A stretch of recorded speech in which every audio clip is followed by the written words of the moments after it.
Irmãos queridos, a graça, a paz e a misericórdia do Senhor Jesus. Amém? Glória a Deus. Eu quero meditar com os irmãos a palavra de Deus nessa noite e quero lhe convidar para lermos no capítulo 18 de 1 Reis, o versículo de número 11. 1 Reis, capítulo 18 e o verso de número 11.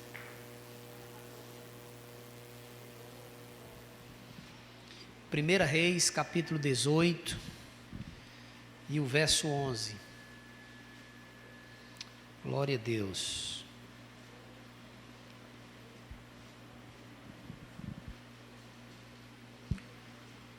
Se você encontrou, diga amém. Se não encontrou, diga misericórdia. Todos encontraram? Diz assim: e agora dizes tu, vai, diz a teu senhor, eis que Elias está aqui. E poderia ser que, apartando-me eu de ti, o Espírito do Senhor te tomasse, não sei para onde, e vindo eu a dar as novas a Acabe, e não te achando ele, me mataria. Porém eu, teu servo, temo ao Senhor desde a minha mocidade. Porventura não disseram ao meu Senhor o que fiz quando Jezabel matava os profetas do Senhor? Como escondi 100 homens dos profetas do Senhor, de 50 em 50 numa cova, e os sustentei com pão e água? E agora dizes tu, vai, diz a teu Senhor, eis que está aqui, ele me mataria. E disse Elias, vive o Senhor dos exércitos, perante cuja face estou, que deveras hoje me apresentarei a ele. Então foi Obadias encontrar-se com Acabe, e lhe anunciou, e foi Acabe encontrar-se com Elias. Sucedeu que, vendo Acabe Elias, disse, és tu o perturbador de Israel. Então disse ele, eu não tenho perturbado a Israel, mas tu e a casa do teu pai, porque deixastes os mandamentos do Senhor e seguistes a Baalim. Agora, pois, manda reunir-se a mim todo Israel no Monte Carmelo, como também os 450 profetas de Baal, e os 400 profetas de Aserá, que comem da mesa de Jezabel. Então Acabe convocou todos os filhos de Israel, reuniu os profetas no Monte Carmelo. Então Elias chegou a todo o povo e disse, até quando cocheareis entre dois pensamentos? Se o Senhor é Deus, siga-o, se Baal, siga-o. Porém o povo nada lhe respondeu. Então disse Elias ao povo, só eu fiquei dos profetas, por profeta do Senhor, e os profetas de Baal são 450 homens. Deem-se-nos, pois, 2 bezerros, e eles escolheram para si um dos bezerros, dividiram em pedaços, e o ponham sobre a lenha, porém não lhe coloquem fogo. E eu prepararei o outro bezerro, e o porei sobre a lenha, e não lhe colocarei fogo. Então invocai o nome do vosso Deus, e eu invocarei o nome do Senhor. E há de ser que o Deus que responder por meio de fogo, esse será Deus. E todo o povo respondeu dizendo, é boa esta palavra. E disse Elias aos profetas de Baal, escolhei para vós um bezerro, preparai o primeiro, porque sois muitos, e invocai o nome do vosso Deus, e não lhes ponhais fogo. Tomaram o bezerro e lhes dera, e o prepararam e invocaram o nome de Baal, desde a manhã até o meio-dia, dizendo, Baal, responde-nos, porém nem havia voz, nem quem respondesse, e saltavam sobre o altar que tinham feito. Sucedeu que ao meio-dia, Elias zombava deles, dizendo, clamem em alta voz, porque ele é um dos deuses. Pode ser que esteja falando ou que tenha alguma coisa a fazer, ou intente alguma viagem, talvez esteja dormindo e despertará. eles clamavam em altas vozes, retaliavam-se com facas e lancetas, conforme o seu costume, até derramarem sangue sobre si. E sucedeu, passando o meio-dia, profetizaram eles até a hora de oferecer o sacrifício, até a hora de oferecer o sacrifício da tarde. Porém não houve voz, nem resposta, nem atenção alguma. Então Elias disse ao povo: chegai-vos a mim. Todo o povo chegou a ele, restaurou o altar do Senhor, que estava quebrado. Elias tomou 12 pedras, conforme o número das tribos dos filhos de Jacó, ao qual veio a palavra do Senhor, dizendo: Israel será o teu nome. Com aquelas pedras edificou o altar em nome do Senhor. Depois fez um rego em redor do altar, segundo a largura de 2 medidas de semente. Então armou lenha, dividiu o bezerro em pedaços e o pôs sobre a lenha. E disse: enchei de água 4 cântaros, derramai-a sobre o holocausto e sobre a lenha. E disse: segui-o segunda vez, fazei-o a segunda vez. E o fizeram a segunda vez. Disse ainda: fazei-o a terceira vez. E fizeram a terceira vez. De maneira que a água corria ao redor do altar e até o rego ele encheu de água. Sucedeu que no momento de oferecer o sacrifício da tarde, o profeta Elias aproximou-se e disse: ó Senhor, Deus de Abraão, de Isaque e de Israel, manifeste-se hoje que tu és Deus em Israel e que eu sou teu servo e que conforme a tua palavra fiz todas estas coisas. Responde-me, Senhor, responde-me, para que este povo conheça que tu és o Senhor Deus e que tu fizestes voltar o seu coração. Então caiu o fogo do Senhor, consumiu o holocausto e a lenha e as pedras e o pó, e ainda lambeu a água onde estava o rego. O que vendo todo o povo caiu sobre seus rostos e disseram: só o Senhor é Deus, só o Senhor é Deus. Amém e amém. Diga o irmão que está pertinho de você: só o Senhor é Deus. Glória a Deus. Só o Senhor é Deus. Queridos irmãos, eu quero louvar a Deus hoje. Eu vi ali que a irmã Priscila está na igreja. Glória a Deus, né? Está ali. A Jacira, que já não aguentava mais, não era Jacira? Jacira, Janete, olha que benção. Glória a Deus pela vida desse povo abençoado, que está voltando todo mundo, perdendo o medo. A gente não pode perder os protocolos, né, Bruna? Tem que ter o cuidado. Mas precisamos voltar à vida, à atividade normal, e a vida vai seguindo em nome de Jesus. Amém? Glória a Deus. Queridos, eu quero compartilhar com você hoje uma palavra nesse texto, porque nós estamos no Setembro Amarelo, não é? Um alerta para aquelas pessoas que vivem momentos de dificuldade, momentos de depressão, momento de angústia. Isso nós temos na vida como um todo. Todas as fases da nossa vida, há momentos que a gente ri, momentos que a gente chora. Quando a gente nasce, se a gente não nascer chorando, é preciso levar uma tapinha para a gente chorar, não é? Aprendemos, por exemplo, em uma das abordagens que é feita a respeito do desenvolvimento do ser humano, desenvolvimento principalmente na época da infância, que a criança aprende às vezes, ou ela tenta se comunicar, e quando os pais não compreendem a sua linguagem, ela chora, ela esperneia. Quando ela quer alguma coisa e não consegue falar a linguagem dos pais ainda, aquela criança vai chorar. E através do choro, através da revolta que ela vai manifestando, ela está dizendo o que ela quer. O que não significa dizer que os pais vão dar tudo o que a criança quer apenas porque ela vai chorar. Mas significa dizer que ali ela concentra, por exemplo, uma carga muito grande de revoltas, de angústias. Momentos que depois, no próprio desenvolvimento, isso indiscutivelmente será trabalhado. Será curado. Todos nós já passamos por isso, não é? A gente vê crianças, às vezes, gestos que as crianças fazem de revolta. Quando quer uma coisa, não é? Olha aí, então você não dá, mas ela está concentrando aquilo ali. Com o processo do desenvolvimento, com a aprendizagem chegando, naturalmente, aquilo vai sendo sanado.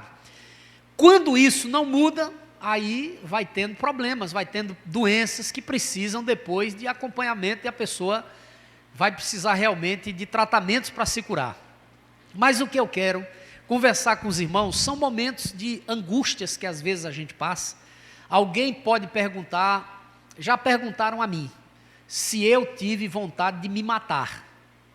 Eu nunca tive vontade de me matar, graças a Deus, nunca passou pela minha cabeça isso. Mas eu já tive vontade de morrer, sem que eu tivesse que me matar. Momentos de dificuldade que a gente diz, olha, está tudo resolvido, o mundo pode continuar existindo sem a gente, não é? Então eu imagino que muitas pessoas já passaram por isso. Qual é o sentido mais da vida? Qual é o problema? Eu conheço muitas pessoas que já viveram esse drama, perdendo a vontade de existir, perdendo a vontade de viver.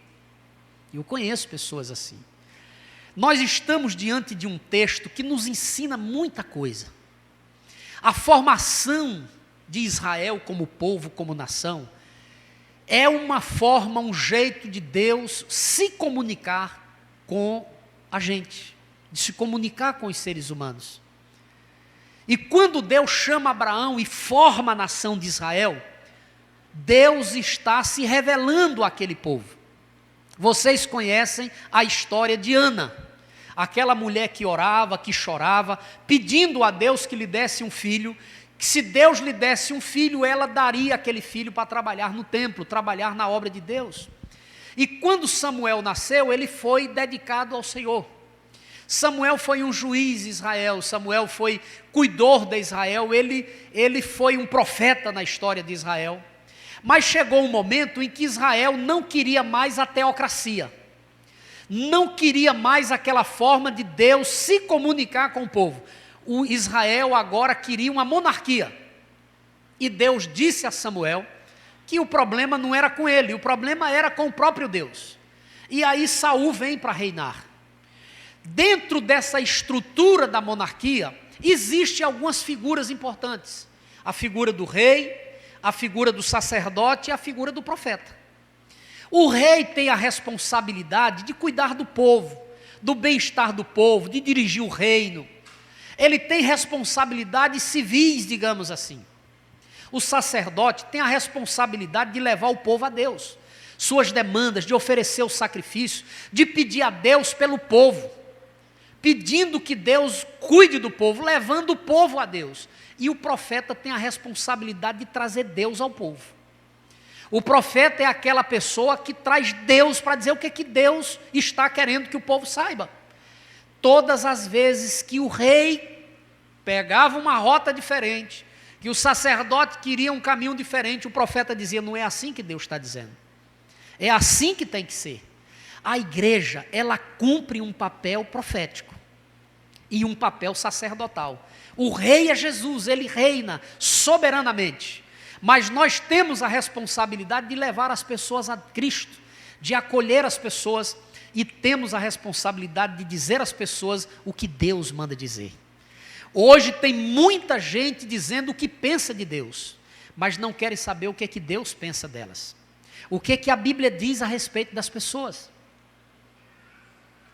Todo mundo hoje emite uma opinião sobre Deus.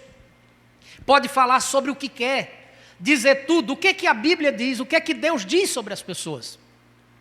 Essa é uma grande responsabilidade. Quando Elias se encontra aqui com o profeta e diz, aí o profeta se assusta e diz, meu senhor, tu apareceu agora. E quis se esconder. Elias disse, vá a Acabe e diga para ele que eu estou aqui e vim para me encontrar com ele. Ele disse, eu não vou fazer isso, porque eu indo me encontrar com Acabe, Deus pode te levar para qualquer lugar e Acabe vai me matar. Ou porventura tu não soube o que foi que eu fiz, eu escondi profetas, quando Jezabel estava mandando matar os profetas. E ele está à tua procura, ele quer te capturar. Agora eu vou dizer para ele que tu apareceu, ele vai me matar. E Elias jura pelo Senhor, dizendo, eu não vou desaparecer, chegue para Acabe e diga que eu estou aqui. O encontro de Elias com o rei Acabe, que foi um dos mais sanguinários, mais cruéis da história de Israel, revela qual era o sentimento de Acabe com Elias. Elias é chamado por Acabe de perturbador de Israel. Você veio tirar a paz da gente, você veio perturbar a gente. E Elias disse: não, você e sua família, eu não. Faça o seguinte: até quando vocês vão ficar cocheando entre dois pensamentos? Se o Senhor é Deus, então siga o Senhor. Se Baal é Deus, então siga Baal. Mas não dá para ficar em cima do muro. Junte aí os profetas de Baal, manda para o Monte Carmelo todo Israel, e amanhã a gente vai subir lá para a gente ter uma conversa. E Acabe reúne Israel, 450 profetas de Baal, sobe para o Carmelo, e ele faz essa oração que a gente leu aqui.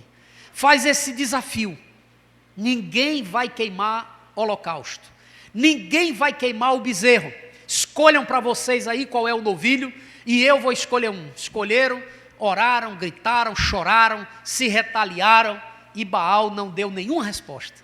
Elias manda colocar água em volta do seu altar, restaura aquele altar com 12 pedras representando as tribos de Israel, e faz uma oração dizendo: Deus de Abraão, de Isaque e de Israel, para que esse povo saiba que há Deus em Israel, Deus de Abraão, de Isaque e de Jacó, para que esse povo saiba que há Deus em Israel e que eu sou teu servo, consome esse holocausto com fogo. E aí a gente conhece a história. Nós lemos aqui, o povo grita naquele dia dizendo: só o Senhor é Deus. Elias está vitorioso. No capítulo 19, eu quero que você fique com sua Bíblia aberta. Jezabel, a mulher de Acabe, faz um juramento de matar Elias. Diz que vai acabar com ele, vai destruí-lo. Acabe fez saber a Jezabel tudo quanto Elias havia feito. Verso 1 do capítulo 19. E como totalmente matara os profetas à espada. Jezabel então mandou um mensageiro a Elias e disse: assim me faça os deuses, e outro tanto, se der certo, amanhã a estas horas, não puser a tua vida como a um deles. E que o que vendo ele, se levantou e para escapar com vida, se foi. E chegando a Berseba, que é de Judá, deixou ali o seu servo. Ele, porém, foi ao deserto, caminho de um dia, foi sentar-se debaixo de um zimbro, e o final do verso 4, o meio para o final, diz que Elias pediu para si a morte.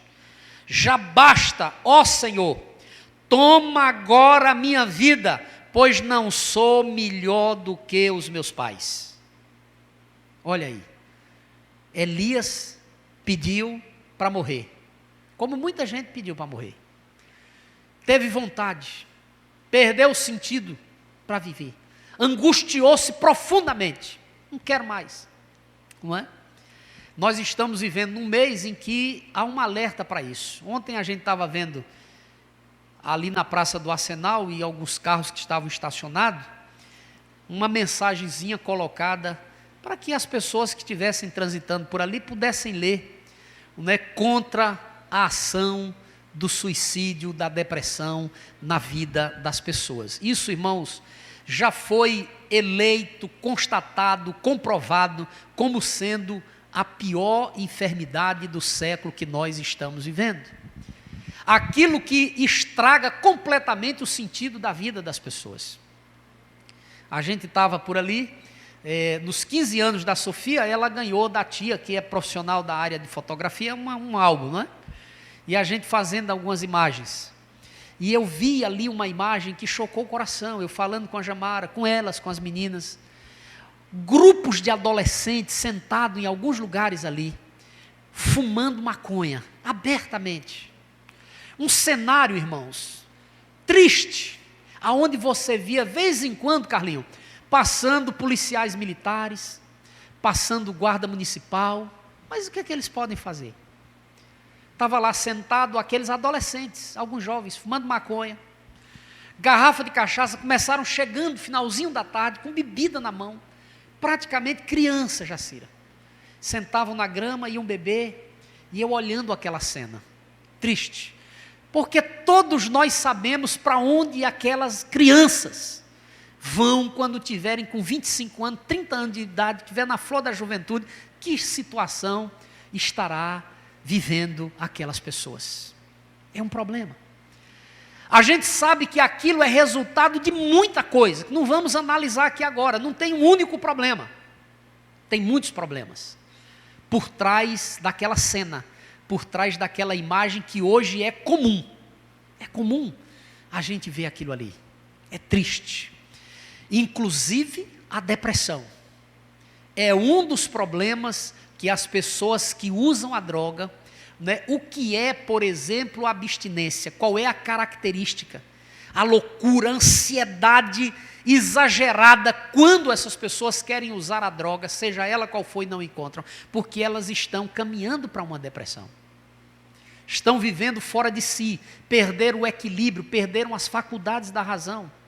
É assim que vive a nossa geração. Um cenário desse, ele é por si só um cenário desolador. E aí a gente pergunta, estava ali passeando, olhando, vendo aquilo, um pastor. Eu olhando e eu perguntando, o que eu posso fazer por isso aqui? Como é que eu posso? Isso aqui hoje tem uma proteção, que se eu chegar, por exemplo, e eu me quiser pregar aqui para esse pessoal, eles vão me ridicularizar. Vão me chamar de cafona, pelo menos é um dos cenários que eu estava imaginando ali, Ivanildo, não é? Vão dizer que isso aqui tem toda a proteção, há uma guerra ideológica travada, tanto nas casas legislativas, das câmaras de vereadores ao Congresso Nacional, há segmentos da sociedade defendendo tudo isso. E aí, o que é que a gente vai fazer? É o mundo que nós estamos vivendo, é a realidade, é o cenário. O que é que um pastor vai fazer agora? A gente andando por aqui, olha a realidade. Aí você olha e fica às vezes abalado, triste, pensando no comprometimento dessas gerações que vão avançando para isso. E aí, sem falar na cena, quando chegar, por exemplo, na universidade, e o que é que vai acontecer, quando precisar do trabalho, quando não tiver mais o dinheiro para usar aquela droga, e aí por aí vai, não é? Mas o que eu quero lhe trazer para reflexão é esse cenário. Ele é angustiante. E aí a gente pensa na realidade como um todo. É claro que a mídia, ela nunca vai dar uma mensagem da igreja de forma positiva. Ela vai sempre maquiar. Ela não vai dizer o que a igreja faz. Ela não vai dizer o que a igreja é na sua natureza. Mas ela vai com muito prazer divulgar erros de pessoas, como se aquelas pessoas, pelos erros que cometem, comprometessem literalmente a natureza da igreja. Como assim, pastor? Você viu, por exemplo, desde que aquela cantora do Rio de Janeiro, a Flor de Lis, foi acusada de ter mandado matar o esposo, como aquilo virou meme, notícia de jornal, as pessoas batendo e dizem, olha, isso aí é a igreja, não é? Essa semana que passou, a mídia noticiou o tempo todo dizendo que o presidente da República fez meia boca para dispensar a dívida das igrejas evangélicas para com o fisco nacional. Na verdade, não é dívida de igreja evangélica. Aquilo ali são direitos constitucionais da religião. Aquilo ali não é da igreja evangélica, aquilo é do espírita, aquilo é da igreja católica, aquilo é do partido político, aquilo ali é das associações. Mas a notícia foi dada como sendo dívida da igreja evangélica. Olha o problema. Então veja como é que o mundo trata a igreja. Mas independente desse tratamento, a gente se coloca como o outro lado. O que é que nós podemos fazer? Agora, sem esse sentimento de querer se inferiorizar, de se tornar vítima, agora vamos parar de fato e refletir o que é que nós podemos fazer diante disso. Qual é a nossa realidade? O desafio está posto diante de nós. O que é que nós vamos fazer? Olha o tamanho do desafio, meu querido Alexandre. Não é coisa simples, não é coisa fácil, não é? E aí nós estamos visualizando esse cenário todo, e às vezes a gente olha e vê uma igreja completamente alheia, às vezes alienada, despreparada, em tantos aspectos. Eu estou falando de mim, estou falando de nós. Mas o maior despreparo talvez seja a idolatria. Como assim, pastor? Elias estava diante de um cenário que ele via Israel completamente distante de Deus. Nós estamos vivendo uma geração em que a casca é mais importante do que o miolo, do que o conteúdo. A gente capricha na casca porque o conteúdo é pequeno. É um problema, não é?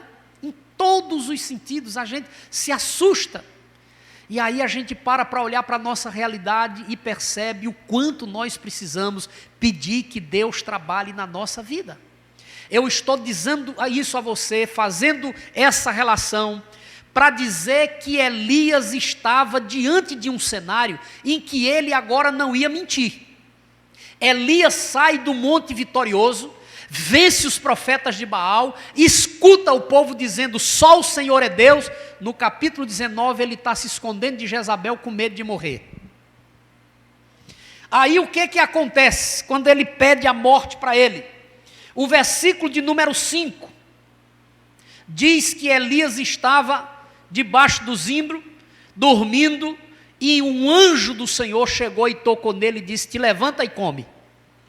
O verso 6 diz que ele olhou e viu na cabeceira pão cozido na brasa e uma botija de água, comeu e bebeu e voltou a se deitar.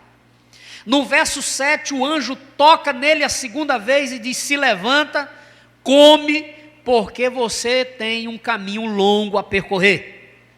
Elias se levanta no verso 8, come, bebe, com força daquela comida, diz o texto, ele caminha até Horebe, até o monte de Deus. No verso 9 diz que quando ele chegou em Horebe, ele entrou numa caverna e passou a noite naquela caverna. Aí veio a palavra de Deus a ele e disse, o que fazes aqui, Elias? Aí veja no verso 10, Elias abriu o coração, ele falar, e ele disse, eu tenho sido muito zeloso pelo Senhor Deus dos exércitos, porque os filhos de Israel deixaram a tua aliança, derrubaram os teus altares, mataram os teus profetas à espada, e eu fiquei só, e agora buscam a minha vida para me matarem. Está aqui a revelação da angústia de Elias. Ele olha e vê um cenário completamente desolador, angustiante. O que é que você olha? O que é que você enxerga quando olha para essa realidade? Como é que você faz a leitura da vida hoje? Quando você olha para uma geração de jovens dessa comprometida com drogas, a música que virou arte hoje, eu não sei nem como é o nome, é uma bagaceira tão grande. Meninas e meninos jovens, bonitos, mas, irmãos, aquilo é uma verdadeira apologia à prostituição. Aquilo não tem nada a ver com sensualidade. Sensualidade e prostituição são coisas diferentes. A ideia da beleza feminina, masculina, não tem nada a ver com essa carga exagerada de comportamento que incita esse tipo de coisa que nós estamos vendo em criança, que não tem senso, que não tem capacidade de discernir o lado direito do esquerdo. O que você olha para essa geração? Nós estamos atravessando uma pandemia e a gente não tem certeza, pelo contrário, nós temos a desconfiança de que todos os dias os meios de comunicação mentem para a gente. Os jornalistas bem vestidos, falando bonito, trazendo informações com a cadernetazinha na mão, nós temos a sensação de que eles não estão falando a verdade. Qual é a realidade? O que é que nós sentimos? Olha, a pandemia está voltando tudo de novo, como se ninguém está fazendo o teste? São evidências, são consequências, ninguém vai brincar, eu não estou dizendo que não tem problema, eu estou dizendo como é o jogo. E um dia desses eu vi uma reportagem, que a consequência do vírus é a cabeça, o cérebro está crescendo, vai tendo a enorme quantidade de problemas. Por que a mídia noticia esse tipo de coisas, mesmo que a ciência esteja detectando essas coisas para botar na mesa de pesquisa? Por que divulga se ainda não tem uma vacina? Se a ciência não colocou ainda no mercado uma vacina, por que a mídia coloca esse tipo de coisa? Para fazer medo a gente. Eu já tenho medo de passar por ali, você tem o Aníbal Bruno de um lado e o Parque das Flores do outro. É defunto dos dois lados, não é? Digo, meu Deus do céu, o que é isso? Você liga a televisão o tempo todo. Se a gente não desliga a televisão, eles perceberam que a gente ia desligar a televisão, que não aguentava mais.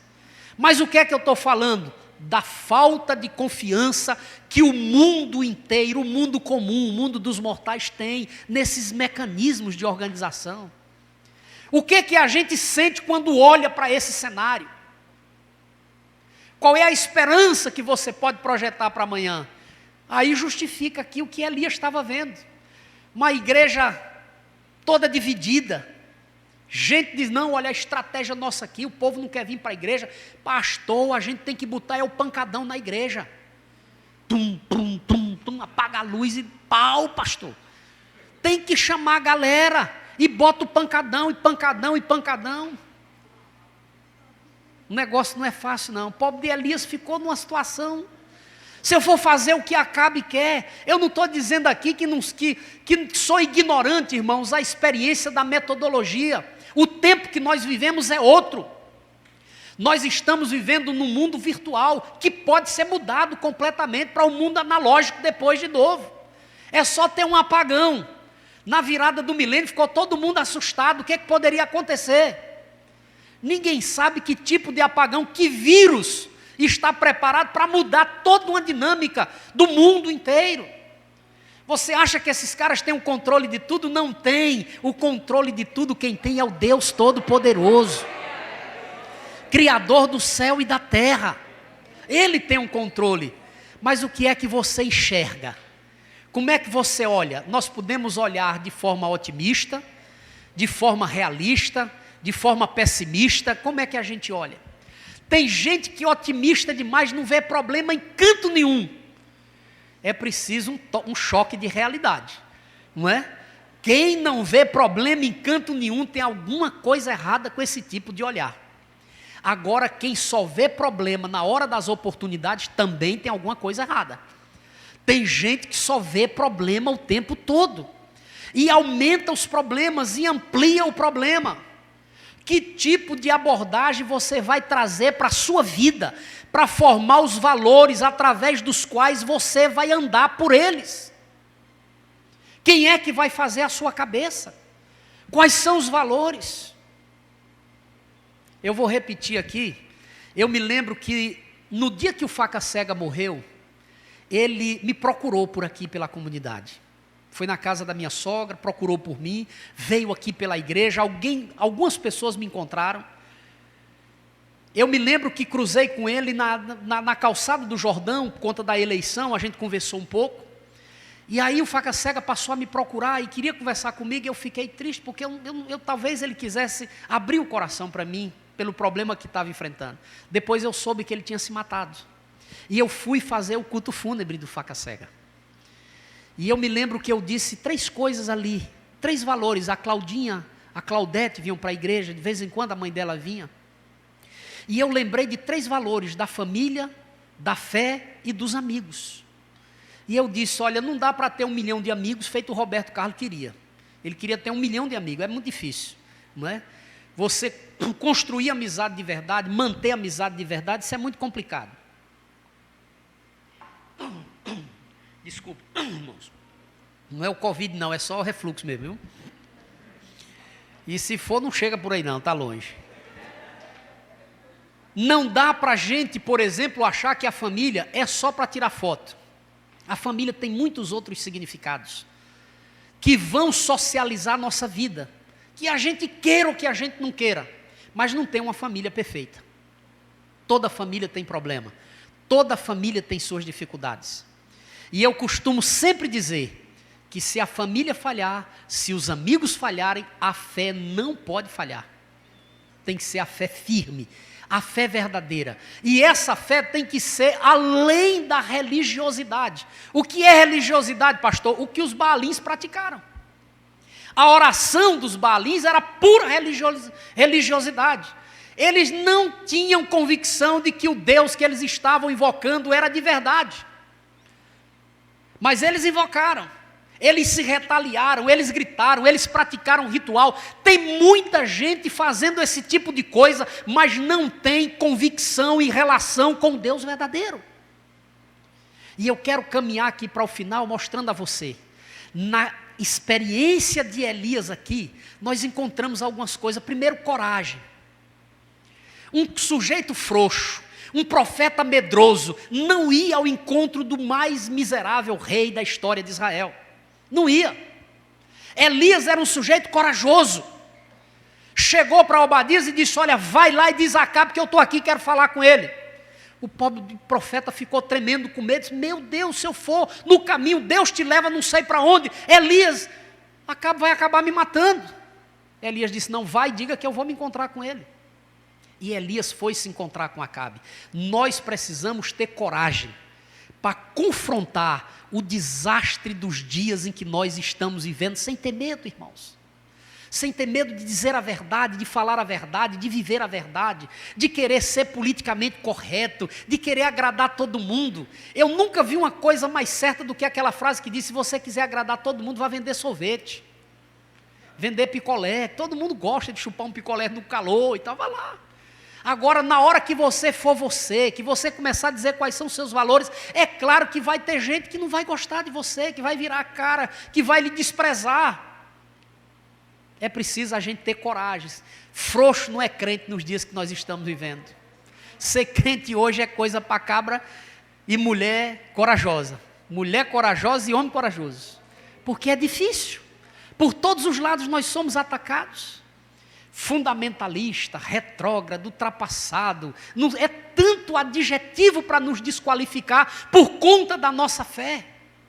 Mas está tudo se acabando e, como diz a música, a igreja continua de pé. E a igreja que eu estou falando não é a igreja batista, presbiteriana, Assembleia de Deus. Eu estou falando da comunidade dos redimidos, daqueles que nasceram segundo a vontade de Deus, como está descrito no capítulo 1 do Evangelho de João. Essa igreja vai continuar de pé. É preciso ter coragem. Segundo, a relação com Deus. Elias sobe sem nenhum temor ao Monte Carmelo. E ele ora dizendo: Deus de Abraão, de Isaque e de Israel, para que esse povo saiba que há Deus em Israel e que eu sou teu servo. Ele sabia qual era o seu papel na relação com Deus: de servir. Elias não tinha nenhuma preocupação em dizer que era servo. Ele não precisou se graduar nos títulos: olha, eu sou isso, eu sou aquilo. Não, ele era apenas servo. Como canta o Logos, apenas servo e nada mais. Não é? E ele se identifica naquele momento de oração. Ele se coloca diante de Deus. Você sabe qual é o maior desafio nosso? Não é praticar qualquer ritual. Não é estar num lugar porque a gente se sente bem apenas. Eu ouvi e concordo, eu ouvi essa frase, eu acho que há quase 30 anos. A questão da religião não é se ela é boa, é se ela é verdadeira.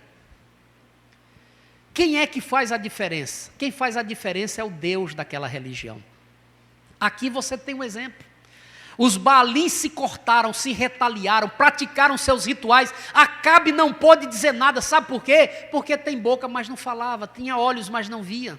Tinha corpo, mas não se movia. Agora o seu Deus move céu e terra para cuidar da vida daqueles que Ele escolheu. É por isso que a igreja está de pé. Essa não é uma experiência de CNPJ. Essa é uma experiência de crente que se ajoelha e que busca Deus. Essa experiência não é institucional. Os impérios já destruíram parte significativa do cristianismo, mas a igreja brotava e continua brotando, porque Jesus disse que as portas do inferno não vão prevalecer contra ela. Eu edificarei a minha igreja. Foi Ele que disse, então não vai vencer. Acabou-se os assírios, acabou os persas, acabou o babilônico, acabou o romano, acabou e vai acabar quem se levantar, e a igreja vai continuar marchando de pé. Agora lutas vêm, irmãos. Elias faz a leitura daquele cenário e ele diz: olha, derrubaram os altares, mataram o profeta, profanaram o lugar do Senhor, e eu fiquei aqui só. E agora vem uma infeliz dessa querer me matar. Então me mata, Senhor, é melhor que eu morra. Ele não estava mentindo, ele estava vendo um cenário angustiante. Se esconde debaixo de um zimbro, pede a morte, aí Deus manda um anjo. Na hora que a gente está vivendo a nossa aflição, a nossa angústia, A gente às vezes não sabe discernir a voz do anjo, nem do demônio, e nem da mente. É preciso que a gente tenha calma. O texto diz que vieram algumas manifestações. Vamos ver aí, no capítulo 19, né, o que é que ele vê aí.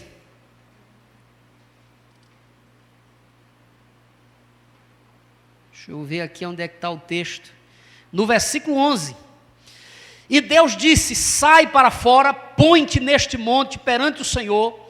E eis que passava o Senhor, como também um grande e forte vento, que fendia os montes, que bravava nas penhas diante do Senhor, porém o Senhor não estava no vento. Depois do vento veio um terremoto, também o Senhor não estava no terremoto. Depois do terremoto um fogo, porém o Senhor não estava no fogo. Depois do terremoto um fogo, o Senhor não estava no fogo. Depois do fogo, uma voz mansa e delicada. E sucedeu que, ouvindo-a, Elias envolveu o seu rosto na capa, saiu para fora, pôs-se à entrada da caverna, e veio a ele uma voz que dizia: que fazes aqui, Elias?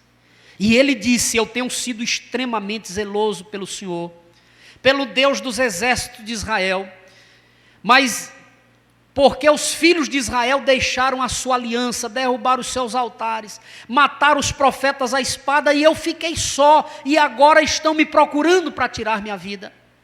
Olha aí. E disse o Senhor: vai, volta pelo caminho para o deserto de Damasco. Chegando lá, unge Azael, rei da Síria, Jeú, filho de Ninsi, rei de Israel, Eliseu, filho de Abel Meolá, filho de Safete, de Abel Meolá, unge profeta em teu lugar. Mas o que é que eu quero mostrar aqui? Os ventos, o fogo, os movimentos. É preciso discernimento para você identificar a voz de Deus. Na hora da tempestade, na hora da luta, Deus nunca vai deixar você sem que Ele venha e fale com você. E o anjo chegou, irmãos, e trouxe comida para ele, trouxe alimento para ele. Come, Elias, coma e beba. Elias, acho que tem um leão aqui, Zé, querendo pular daqui de dentro. Se não for o de Judá e nem o da Ilha do Retiro, pode desligar esse negócio aqui, que eu estou com medo agora. Jesus não está voltando, esse negócio aí, querendo andar. Amém. Volta aqui para mim, irmãos, venha para cá. Passou todos esses movimentos, e Elias identificou a voz de Deus. Na hora da luta, na hora da dificuldade, você vendo, olhando esse cenário desolador, de tribulação, de angústia, de depressão, de desespero, de destruição de vidas, de mentiras, de dificuldade no meio da religião, a igreja fragmentada em tantos aspectos. É claro que nós fazemos essa leitura, mas qual é o sentimento? Você vai ficar parado? Alguém chegou para mim e disse: mas pastor, você ouviu lá a pastora? Mandou matar o marido. Eu digo: meu irmão, quantos filhos ela tem? Tem uns 50. Eu digo: se ela mandar matar os 50 filhos agora, eu não vou me desviar, não tem problema. Ela pode matar o marido, os 50 filhos, 200, sair não abala minha fé em nada. Qual é o problema? Ah, não, eu não tenho nada a ver com ela. E qualquer um de nós, isso não muda nada da verdade do Evangelho, não muda nada de Deus, não muda nada daquilo que é a Bíblia. E não adianta você querer vincular o mal à realidade da igreja, porque a igreja é lugar de cura, a igreja é lugar de vitória, a igreja é lugar de restauração, a igreja é lugar de bênção, a igreja é lugar onde a vida prospera de verdade, porque ela nasce e se fortalece em Cristo Jesus, o Senhor da glória. Isso é a igreja. Jesus disse que nos últimos dias viriam falsos cristos, falsos profetas, gente operando sinais e prodígios. Irmãos, se assusta com essas coisas quem não conhece Evangelho, quem não lê Evangelho, quem está à procura de triunfalismo barato, mentiroso. Quem está vivendo a realidade do Evangelho sabe que Jesus nos chamou e disse: olha, eu vou enviar vocês como ovelha para o meio de lobos. Foi isso que ele disse. Que pastor pega a ovelha e manda para meio de lobo? Você já parou para pensar nesse pastor? Foi isso que Jesus disse. Foi isso, Tonha. Vou mandar vocês como ovelha para meio de lobo. Foi isso que Jesus disse. Mas você sabe o que ele disse mais? Ele disse, eu vou com vocês. Quem é o lobo que vai encostar na ovelha, o pastor estando perto? Ele não vai. A ovelha sem o pastor, ela é vulnerável. O lobo vai comer. Mas ele disse, eu vou com vocês. O meu cajado está lá. Por isso Davi disse, ainda que eu andasse no vale da sombra da morte, eu não temeria mal algum, porque tu estás comigo. Ele disse, eu vou. Mas a realidade é essa, o mundo é de caos, o mundo está destroçado, a realidade é essa, mas a igreja fica de pé porque o Senhor da igreja está na nossa frente, cuidando da nossa vida e conhece os detalhes da minha e da sua história. É por isso que nós estamos aqui, como ele conhecia a coragem de Elias, conhecia a relação de Elias com ele, mas Elias era um homem, era frágil, era um pecador, se assustou, se deprimiu-se. O gatilho que gerou a depressão dele foi a ameaça de Jezabel. Mas o Senhor chegou lá, tocou nele, o alimentou. Disse que Elias podia abrir o coração. O que é que tu está fazendo aqui, Elias? Saiba discernir a voz de Deus.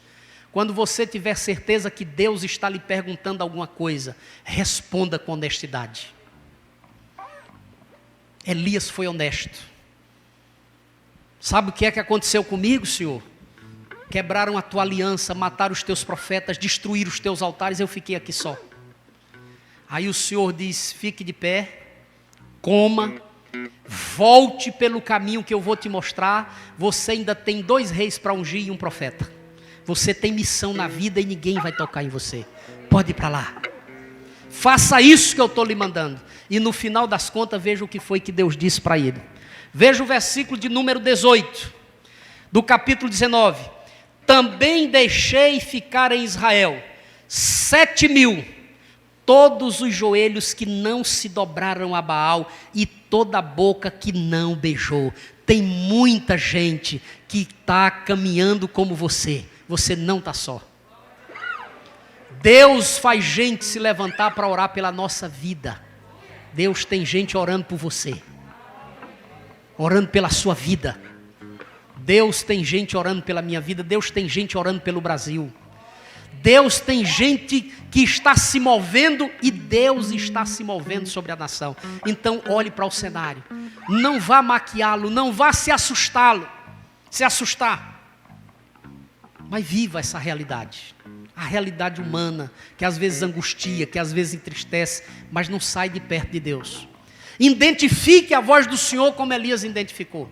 Saia da caverna nessa noite. Mesmo que você esteja vivendo esse cenário de nebuloso, mas não fique na caverna. Saia debaixo do zimbro, saia debaixo da caverna, deixe passar os ventos fortes, deixe passar o fogo e escute a voz suave do Senhor dizendo, filho meu, dai-me o teu coração.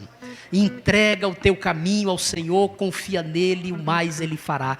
É só confiar em Deus. É assim que a igreja caminha, irmãos. Por isso, pode ficar tranquilo que nada e ninguém vai destruir a sua vida, porque Deus é contigo. Você vai caminhar até o último dia. Não desanime, não desista, não maqueie a realidade, mas saiba que Deus tem caminhos ainda para a gente andar, Sheila.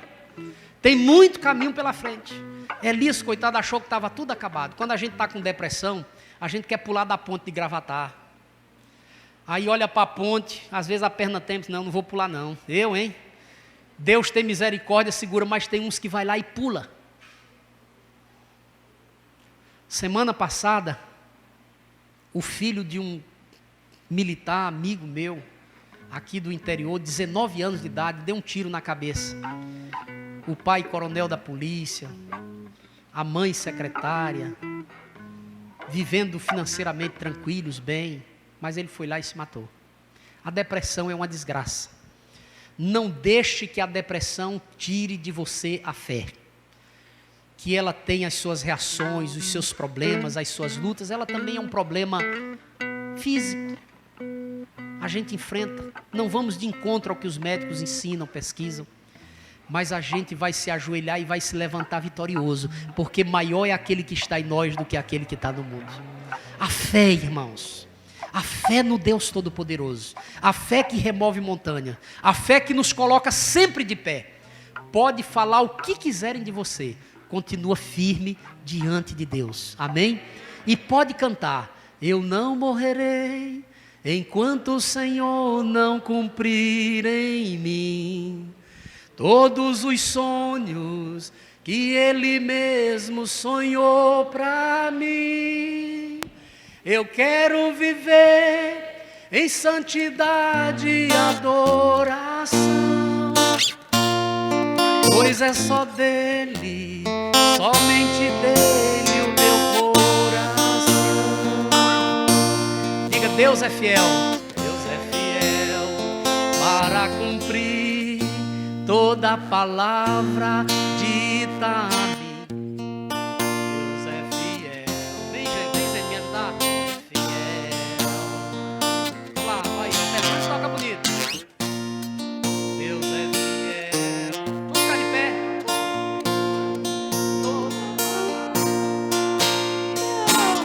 Deus é fiel.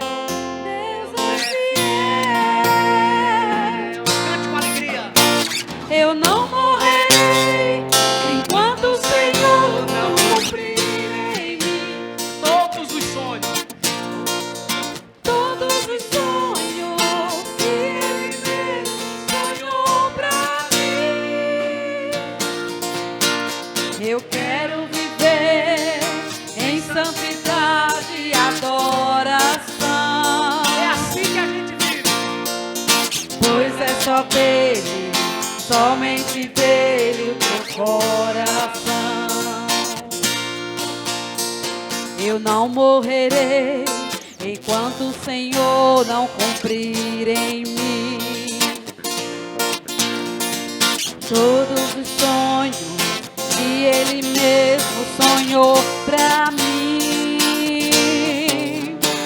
Eu quero viver em santidade e adoração, pois é só dele, somente dele teu coração. Tu não morrerás, tu não morrerás enquanto o Senhor não cumprir em mim todos os sonhos que Ele sonhou pra ti. Então viverás em santidade e adoração. Seja só dele, somente dele o teu coração. Eu não morrerei, diga. Eu não morrerei enquanto o Senhor não cumprir em mim Deus tem planos e propósitos para a vida de todos cada um os de nós, meus irmãos. sonhos que Ele mesmo sonhou pra mim. Eu quero viver em santidade e adoração, pois é só dele, somente dele meu coração. Pois é só dele, pois é só dele, somente dele o meu coração. Pois é só dele, somente dele o meu coração. Aleluia, aplauda o Senhor.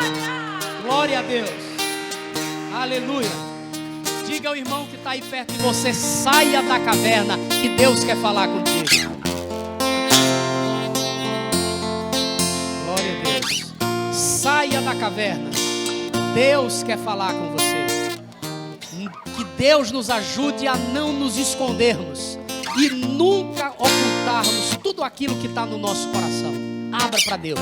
Se você não tem um amigo, você não tem uma pessoa, você não acredita que pode conversar com o pastor, com ninguém, então abra o coração para Deus.